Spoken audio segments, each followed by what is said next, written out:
में से बहुत से लोगों की डिमांड थी कि मैम रोज प्लांट पे वीडियो बनाएं, तो अब ये वीडियो आपके लिए है। And the icing on the cake is, ये सिर्फ एक वीडियो नहीं रहेगा रोज प्लांट पे, will be making a series of videos on rose plant, so keep watching. आज हम स्टार्ट करेंगे बहुत basic video, basic rose care से। ओके, हम ह्यूमन बीइंग्स हजारों सालों से रोज प्लांट की खेती करते आ रहे हैं, और आपको जान के आश्चर्य होगा कि रोजेस का उपयोग ना सिर्फ मेडिसिन, ना सिर्फ परफ्यूम्स, बल्कि करेंसीज के तौर पे भी यूज किया जाता था। तो 4-5 चीजें होती है बहुत बेसिक रोज केयर में। हाँ, उससे पहले मैं एक चीज आपको क्लियर कर देती हूँ कि मोटा मोटी अगर लेंगे तो there are 2 varieties of roses.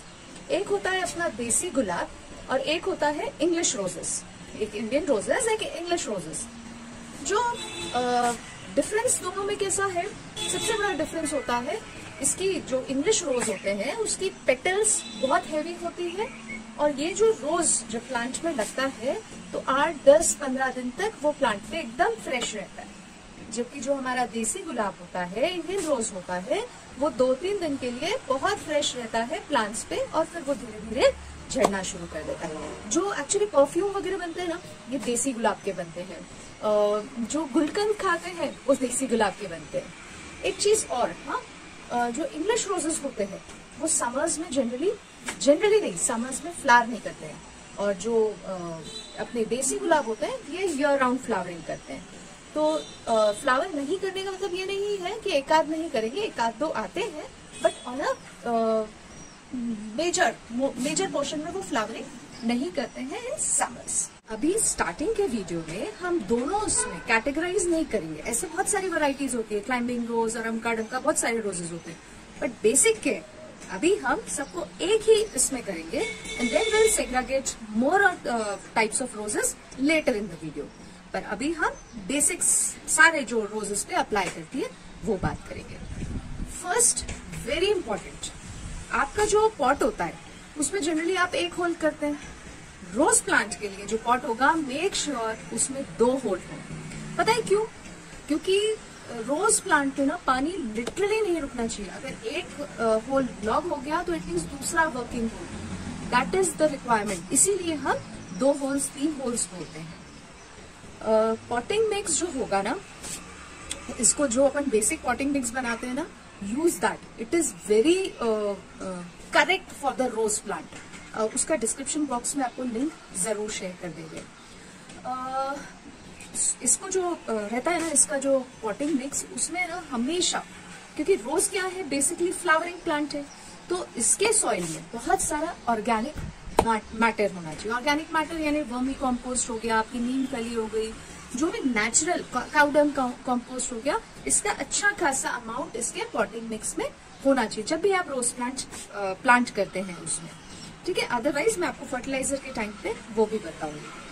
Third है इसका वाटर रिक्वायरमेंट। देखो, अगर मैंने यहाँ पे बोला कि आप इसको सुबह भी पानी दो, शाम में भी पानी दो, या एक टाइम पानी दो, या 3 दिन में पानी दो, ऐसा प्रैक्टिकली कभी नहीं होता है। क्या गलती करते हैं? मैंने अगर आपने पॉटिंग मिक्स बनाया और आपको लगता है we with the general Indian tendency, इतना सा सैंड बचा है, इसको भी मैं डाल ही देती हूँ, एक पसारा खत्म होता है, तो ये पॉटिंग मिक्स क्या हो गया? थोड़ा सा सैंडी हो गया। अब इसमें सॉइल में पानी रुकेगा नहीं, सॉइल ज्यादा होल्ड नहीं कर पाएगी, तो पानी आपको इसमें पानी डालने की फ्रीक्वेंसी बढ़ानी पड़ेगी। लेकिन अगर जैसे आपके पास मिट्टी, गार्डन सॉइल ज्यादा हो गई और पॉटिंग मिक्स में आपने वो ज्यादा डाल दिया, तो अब आपके सॉइल का पानी होल्ड करने का कैपेसिटी बढ़ गया, तो अब आपको फ्रीक्वेंसी कम करनी पड़ेगी, और बहुत ज्यादा डाल दिया ना तो वो सॉगी भी हो जाएगा। तो बेस्ट पॉटिंग मिक्स आप यूज करेंगे जो आपको डिस्क्रिप्शन बॉक्स में दिया है। और हाँ, जो इसका जो सॉइल जो होगा वो मॉइस्ट रहेगा, सॉगी गलती से भी नहीं करना, क्योंकि रोज में ना रूट्स को जितना आप स्ट्रांग रखोगे, जितनी ताकत आप रूट्स को दोगे ना, ऊपर फ्लावरिंग उतनी ही अच्छी होगी। नेक्स्ट पॉइंट है इसके सनलाइट का। This is a full sun loving plant. यहाँ पे फुल सन लविंग प्लांट के साथ एक इन्वर्टेड कॉमर्स में आप वर्ड नोट कर लीजिए, डायरेक्ट सनलाइट। इस प्लांट को इधर से सनलाइट चाहिए तो चाहिए, इधर से भी सनलाइट चाहिए।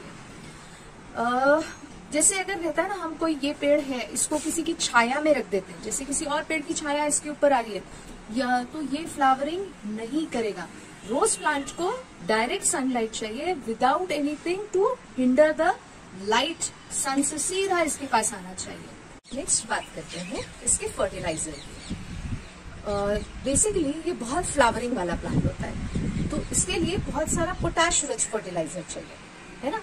पोटैश रिच फर्टिलाइजर जैसे आप इसमें वंस इन 15-20 डेज इसमें 1-2 चम्मच 12 इंच के पॉट में आप ड्राई बनाना पील स्प्रिंकल कर सकते हैं, ठीक है। फिर वंस इन 10-12 डेज आप अनियन पील फर्टिलाइजर का इसके ऊपर ऐसे स्प्रे कर सकते हैं, या फिर इसके सॉइल में डाल सकते हैं। एक चीज और इसमें डालना जो मैं डालती हूँ कि वंस इन 15-20 डेज 20-25 डेज में एक बार दूध और पानी, मीन्स मैंने जैसे 1 कप दूध लिया तो 10 कप्स पानी लिया, इसको मिक्स किया और इस पे स्प्रे किया, तो इससे लीव्स में शाइन भी आती है और पेड़ों को कैल्शियम भी मिलता है। एक चीज और डालते हैं रोज प्लांट्स में, बोन मील जो होता है ना, उसका सब्स्टिट्यूट पता है। I don't generally put bone meal, तो मैं उसका जो सब्स्टिट्यूट डालती हूँ, I share the link how to make it, और वो आप बिल्कुल वंस इन अ मंथ अपने प्लांट पे डालिए। ओके, इसके अलावा एक रोज मिक्स आता है बाजार में, तो वंस इन मंथ आप 1 स्पून वो भी डाल सकते हैं। अब बात करते हैं कुछ टिप्स की, जिससे आपके यहाँ फ्लावरिंग बहुत होगी और इंसेक्ट्स भी कम लगेंगे आपके यहाँ फ्लावर्स में, प्लांट में। फर्स्ट थिंग, समर्स में रोज प्लांट को मेक श्योर कि आप मल्चिंग करें। जैसे मैंने अभी तो नहीं किया है प्लांट में, क्योंकि मेरे यहाँ बहुत ज्यादा धूप नहीं आती है, तो अदरवाइज इतना लेयर आप हमेशा ड्राई लीव्स का मल्चिंग डाल सकते हैं। लेकिन मेक श्योर कि जैसे अगर आपने सपोज लुक ओवर हियर, कि जैसे यहाँ तक आपने मल्च किया है, तो ये मल्चिंग और जो फर्स्ट सेट ऑफ लीव्स है, यहाँ तक समझिए आपने मल्च किया है, तो यहाँ से जो फर्स्ट सेट ऑफ लीव्स है इसके बीच में गैप होना चाहिए। अगर ये गैप नहीं होगा तो इसमें फंगल इन्फेक्शन के चांसेस बहुत रहते हैं। मल्चिंग हम क्यों करते हैं? ताकि ये इसमें जो पानी है वो बहुत जल्दी इवेपोरेट ना हो और ये सॉइल ड्राई ना हो। Second, it gives more cooling effect. Okay, third, it provides more organic matter to the plant. Fourth, जब आप मल्चिंग करते हैं ना, तो ये इस तरह के वीड्स नहीं आते हैं। ये जैसे जगह पूरी वीड्स ने घेर ली है, तो ये वीड्स नहीं आएंगे अगर आपने मल्चिंग की है।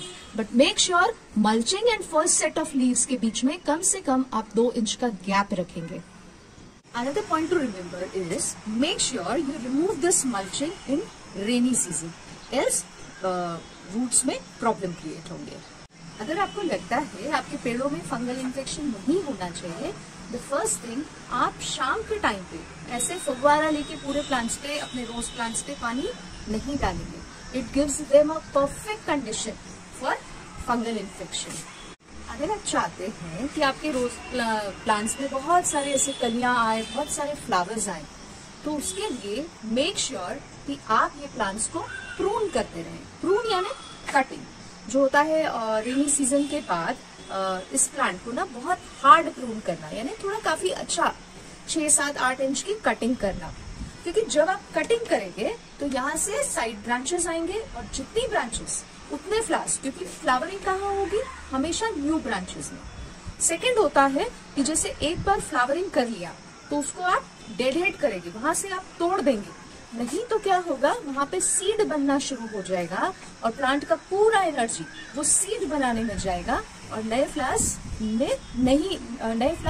नहीं क्रिएट कर पाएगा। सो जब भी ये जैसे अगर ये प्लांट ये यहाँ फ्लावरिंग हो गई है तो मैंने इसे कट कर देना है। लेकिन कट कहाँ से करना है? ये जैसे होता है ये प्लांट, इसके पास 3 लीव्स है, तो जहां पे ये 5 लीव्स का पार्ट आता है उसके नीचे से कट करेंगे। 3 लीफ के नीचे से कट नहीं होगी, 5 लीफ के नीचे से ये कट होगा। फंगल इन्फेक्शन से अगर आपको अपने प्लांट्स बचाना है तो मेक श्योर कि पूरे प्लांट में बेस तक सनलाइट मिले। ये प्लांट को ना सिर्फ दीवार के सहारे नहीं लगाना, इसको ओपन स्पेस में लगाना कि इसको इधर से भी, चारों साइड से इसको सनलाइट मिले। साथ ही साथ प्रॉपर एयर सर्कुलेशन हो इस प्लांट्स के बीच में। नहीं तो क्या होता है कि हम बहुत ऐसे पास लगा देते हैं, प्लांट्स आपस में ब्रीथ नहीं कर पाते हैं और फंगल इन्फेक्शन के चांसेस बहुत बढ़ जाते हैं। तो इसको एक तो दीवार के या किसी और चीज के सहारे नहीं लगाएंगे, एक्सेप्शनल इज क्लाइंबिंग रोज। हाँ, तो इसको आप दीवार के सहारे या किसी और चीज के सहारे नहीं लगाएंगे। चारों साइड से ये ओपन है, ना ही इसको ऐसे बहुत घचड़ करके बहुत पास लगाएंगे। एयर सर्कुलेट होने दें, साथ ही इसके ऊपर कोई और प्लांट की शैडो नहीं आनी चाहिए। जैसे ही इसको शैडो मिली, यहाँ नीचे से इसका फंगल इन्फेक्शन चालू हो जाएगा और एक बार इन्फेक्शन स्टार्ट होता है, it is really difficult to remove that. बहुत एक कॉमन इन्फेक्शन है ब्लैक स्पॉट्स का। आई डोंट थिंक कि अभी होगा, होता है वो जनरली रोजेस पे और वो बहुत जल्दी स्प्रेड होता है। तो इससे बचाने के लिए कोई भी इन्फेक्शन हो, मतलब एक बार पकड़ लिया ना प्लांट को तो बहुत डिफिकल्ट होता है जाने के लिए। तो बेस्ट यू कैन डू कि वंस इन 15 डेज आंख बंद करके नीम ऑयल का स्प्रे कर दो। खराब होने के बाद आप करोगे ना, तब तक बहुत सारे प्लांट इन्फेक्टेड हो जाता है। इसलिए समय रहते प्रिकॉशनरी रीजंस में, पर्टिकुलरली रोजेस, आप ये स्प्रे करिए। एक और प्रॉब्लम होता है, ये इस तरह के व्हाइट लीव्स हो जाते हैं, ये जो है ना, ये इससे व्हाइट हो जाते हैं। This is because due to over heat. ये समर में होता है, यहाँ पे भी है, ये देखो ये सब व्हाइट लीव्स हो गई हैं। It is due to extra heat, direct बहुत जो उसको दोपहर की 3-4 बजे वाली धूप मिली है, तो इसलिए ये व्हाइट हो गया है। एक और इन्फेक्शन होता है, ये इस तरह का लीफ कर्ल और ये इधर पीछे से। तो ऐसा जब भी इन्फेक्शन हो, इस पार्ट को आप पूरा कट करेंगे और मेक श्योर ये लीफ आप यहाँ नहीं डालेंगे पॉट में। जो लीफ कट होगी उसको just throw it in the trash bin. अगर ये लीफ यहाँ पे गिरी इन्फेक्टेड लीफ, तो मतलब ये आपका नीचे से इन्फेक्शन स्टार्ट हो जाएगा। और बहुत बड़ा प्रॉब्लम आता है, जनरली लोग कहते हैं हमारे रोजेस का साइज बड़ा नहीं है, बड़े आने चाहिए, तो इसके लिए you use Epsom salt. Epsom salt से कलर्स भी ब्राइट आते हैं, रोजेस भी बड़े आते हैं। तो वंस इन 15 डेज आप स्प्रे कर सकते हैं अपने प्लांट्स में। So this was some of the basic, I know the video has gone very big, but this was the basic thing you must know when you are planting roses in your garden.